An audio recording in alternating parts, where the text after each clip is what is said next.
What problem do you solve? What those are things you need to be. Those are things they don't teach you to ask. They teach you to talk about camera gear. What camera you like? Well, who cares? I don't care what camera you like. Doesn't matter. What I care is what did you have to invest in your company to appeal to Walmart? That's the question you should be asking.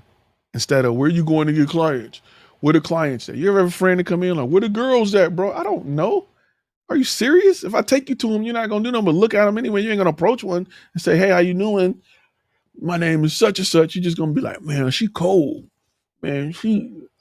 I don't hang around guys like that. Man, man. You gonna say something to her? Or you gonna look at her? Oh, my shirt. If my shirt was red, because it make my skin look better, I would go over there. Get your ass out of here, bro. I don't do that. We're gonna do it. We're gonna do it. So you got friends that's like that in business. They just, excuses. Ask the right questions, right? Be around the right people that's really doing it